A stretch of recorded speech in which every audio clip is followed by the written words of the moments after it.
the first part that we're going to do is paint the interior as well as the sides white. I will not paint the back. I don't think it's necessary. This is probably going to sit on a shelf somewhere like this. So I think as long as I paint all the sides, I'm okay with leaving the back. And that'll just make it easier for drying as well. So I have a craft mat down. It's not very big. I have another one somewhere. I might put another one down. And I've got some white acrylic paint. This is from Hobby Lobby Masters Touch Fine Art Studio acrylic paint, titanium white. And we're going to go to town. I have a sneaking suspicion this will take more than one coat. So I will speed you up through all of this and show you what it looks like at the end.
I don't know why I can't paint without getting paint everywhere. So this is 2 coats and I think I'm going to leave it at that. I mean, it could probably use a third, but most of this is going to be covered with layers of paper and stuff. So I think it's okay the way it is, and we're going to move on once this dries. Okay, so let's start pulling our various pieces together. Now, unfortunately, this tray is longer than 12 inches. And what that means is that I'm not going to be able to get a seamless backdrop in here. And that kind of bothers me because I'm going to see this. This is an 11-inch paper, so I suppose I could get it out to 12 if I use 12 by 12 cardstock. But it's still going to have a seam in it somewhere. And I'm not sure what my plan is going to be for that. That maybe I can layer this somehow strategically over that so that you won't see it. maybe. The only problem with using this die is how this cuts out these birch trees, because it's designed to cut out with a frame. So think of this as the white cardstock. This would go right up against the edge, and I'd have like this funky little edge here, which I could trim that to make it look more organic. Isn't that ironic? Yeah. Anyways, so I could do something like that. Maybe have 2 panels and affix them against the top. I don't know if that will bother me. If it does bother me, what I did think I could do is I could add or like frame this out with an edge of some sort, just to extend beyond that. So I think that might work. Okay. Well, let's trim this down to about 6 inches so it'll fit through my die cut machine, and we'll cut out the stars / snow, however you want to look at it. I've also pulled from my stash the paper that I talked about earlier. So I've got some glitter paper. I have some neutrals with various shades of gray. I have my silver cardstock. I have vellum cardstock. I have this silk cardstock, and I have some shimmer white. So hopefully between all of these I can create enough texture and dimension to make this look interesting. So as I told you before, this is inspired by that image that I saw, but I'm just making this up as I go. So I don't know what I'm doing, is what I'm trying to tell you. So bear with me. This cardstock here is only 40 pounds, and the reason why I opted to go with a lighter weight cardstock for this layer is because I want the lights to be able to shine through it, and I was afraid if I went too thick that it would have a harder, it would be more difficult for the lights to shine through, I guess is what I'm trying to say. So that's my thought for that.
Okay, so now that we've got the stars or snowflakes, whatever you want to call them, all figured out, we just now need to align where the lights are going to go.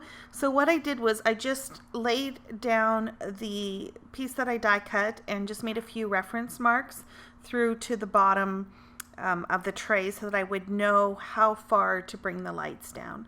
Now I'm using 3M foam tape to adhere the lights to the background, and I turned them on so that I would kind of have a better idea as to where the lights were going to shine through, and I'm trying to space them out somewhat. It's not the easiest to do, but I was trying.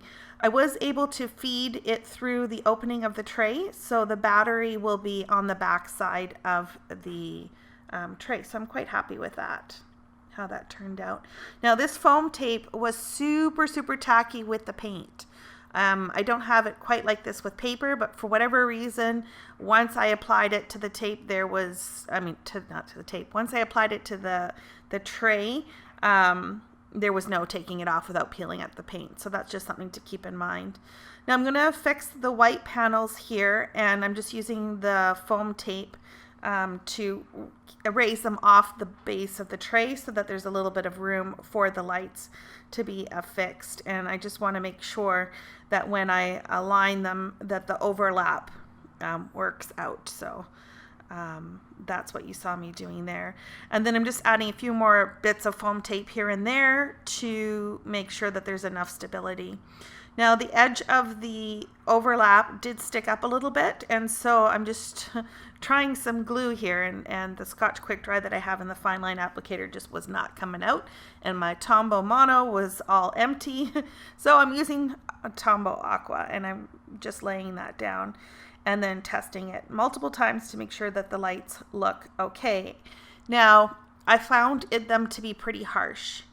And so then my next thought was, how do I diffuse it a little bit? And that's where I brought in the vellum. So this was not part of the original plan, but sometimes you got to do what you got to do, right? Go with the flow. So I am just trimming the vellum down the same way that I had the original cardstock. Now I had these clear foam adhesive squares that I thought would work, fairly well with the vellum, hopefully to minimize the look. With the understanding that I'm going to be layering quite a few things over top of this, so I probably won't see too much of it. I purposely did not put any of this in the middle where the two pieces of vellum will overlap. Again, just trying to minimize the look of that seam. So that's what you see me doing here.